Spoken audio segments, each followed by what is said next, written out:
Assalamualaikum warahmatullahi wabarakatuh. Waalaikumsalam warahmatullahi wabarakatuh. Yang terhormat Ibu Dr. Yeni Kusnayanti, Magister Pendidikan Sains, dan teman-teman yang saya banggakan.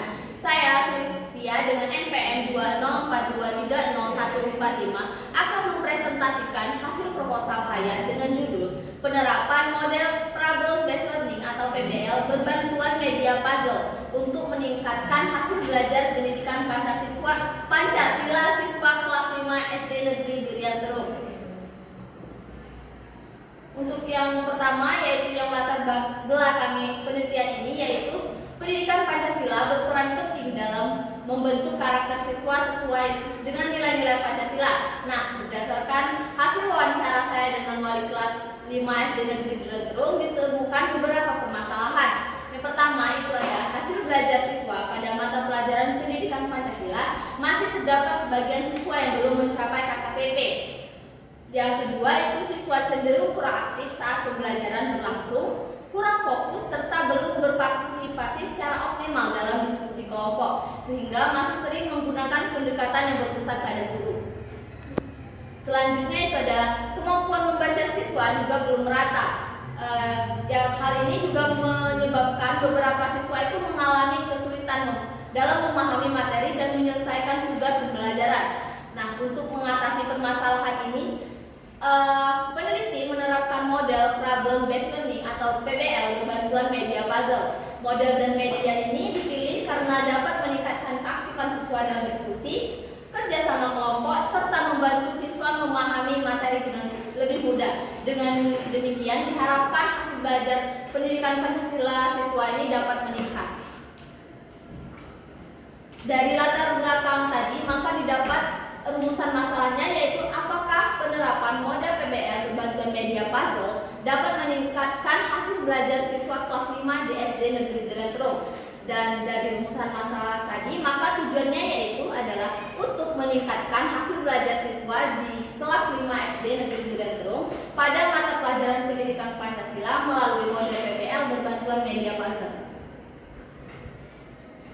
Adapun manfaat dari penelitian ini, yaitu terdapat dua manfaat, yaitu manfaat teoritis dan praktis. Untuk manfaat teoritisnya, yaitu penelitian ini diharapkan dapat memberikan kontribusi dalam pengembangan ilmu pendidikan serta menjadi referensi bagi peneliti selanjutnya terkait penerapan model PBL dengan berbantuan media puzzle untuk meningkatkan hasil belajar siswa. Sedangkan manfaat praktisnya terbagi menjadi beberapa kelompok, yaitu bagi siswa diharapkan dapat meningkatkan hasil belajar pada mata pelajaran pendidikan Pancasila dan juga membuat pembelajaran itu menjadi lebih menarik serta menyenangkan dan juga bermakna. Lalu, manfaat bagi guru itu penelitian ini diharapkan dapat menjadi alternatif model dan media pembelajaran yang dapat digunakan guru sebagai variasi untuk meningkatkan hasil belajar siswa, baik dalam mata pelajaran pendidikan Pancasila ataupun mata pelajaran lainnya. Selanjutnya adalah manfaat bagi sekolah. Jadi penelitian ini diharapkan dapat memberikan kontribusi dalam meningkatkan kualitas pendidikan di sekolah serta dapat digunakan sebagai bahan masukan dalam upaya meningkatkan mutu pendidikan di sekolah dasar. Dan yang manfaat terakhir itu ada bagi peneliti. Jadi penelitian ini diharapkan mampu menambah informasi, wawasan, serta pengalaman peneliti dalam menerapkan model PBL berbantuan media puzzle dalam pembelajaran di sekolah dasar. Model Problem Based Learning. Jadi model PBL ini merupakan model pembelajaran yang berpusat pada siswa dengan menggunakan permasalahan secara nyata sebagai stimulus belajar. Jadi melalui PBL siswa itu tidak hanya memperoleh pengetahuan, tetapi juga mengembangkan keterampilan berpikir kritis, kolaboratif, dan juga kemampuan memecahkan masalah yang sangat dibutuhkan dalam kehidupan sehari-hari.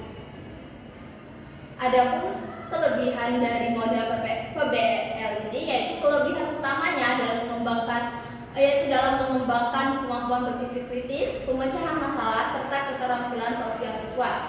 Selain itu, PBL juga mampu menciptakan pembelajaran yang aktif, bermakna, kontekstual karena mengaitkan materi dengan kehidupan nyata. Sedangkan kekurangan PBL yaitu memiliki beberapa poin. yaitu ada keterbatasan waktu, kesiapan pendidik, serta kondisi siswa.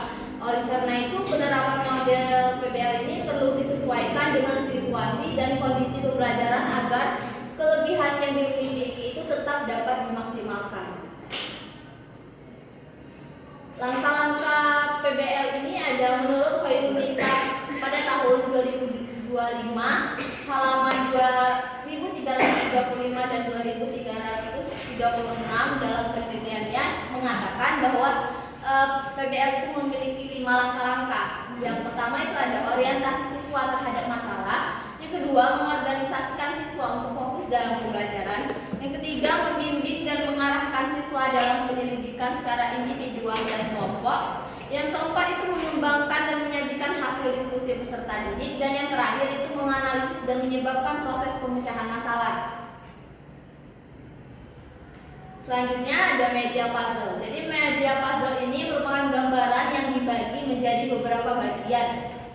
Gambar yang dibagi menjadi beberapa bagian dengan tujuan untuk mengasah kecerdasan, ketekunan, serta kecakapan dalam menyusun bagian-bagian menjadi satu kesatuan yang utuh.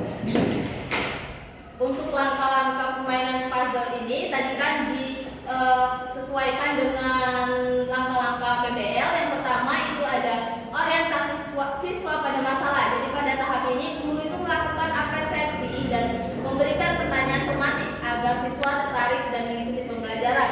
Langkah kedua itu mengorganisasikan siswa untuk belajar. Pada tahap ini siswa itu dibagi menjadi beberapa kelompok, lalu diberikan puzzle dan juga LKPD untuk kegiatan diskusi.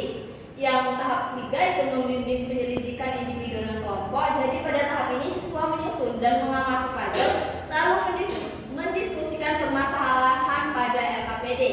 Dan tahap yang keempat itu mengembangkan dan menyajikan hasil diskusi. Tahap ini siswa itu menuliskan hasil diskusi pada LKPD lalu dipresentasikan. Dan yang terakhir itu menganalisis dan mengevaluasi proses pemecahan masalah. Pada tahap ini adalah guru dan siswa membahas hasil diskusi dan juga memberikan umpan balik serta mengevaluasi proses pembelajaran.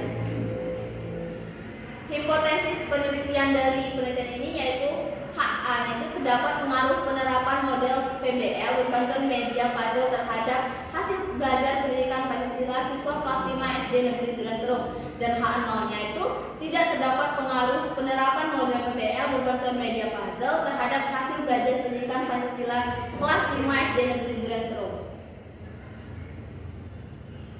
Untuk metode penelitiannya, jenis dan desain penelitian ini yaitu menggunakan penelitian kuantitatif dengan desain pre-eksperimen berbentuk one group, pretest, dan juga post-test. Tempat dan waktu penelitiannya itu dilaksanakan di SD Negeri Duren Terung, Kecamatan Selangit, Kabupaten Musirawas pada semester genap tahun 2025 dan 2026. Populasi dan sampelnya, penelitian ini menggunakan teknik sampling jenuh. Jadi populasinya itu seluruh siswa kelas 5 SD Negeri Duren Terung yang berjumlah 15 siswa yang terdiri dari 10 siswa laki-laki dan 5 perempuan. Teknik pengumpulan datanya yaitu ada wawancara kepada wali kelas 5, tes tertulis dengan 20 soal pilihan ganda saat pretest dan post-test, dan dokumentasi berupa foto kegiatan, absensi siswa, dan sebagainya. Teknik analisis datanya untuk yang pertama itu ada uji instrumen penilaian. Dengan pertama adalah uji validitas, itu dilakukan untuk mengetahui tingkat validnya setiap butir soal.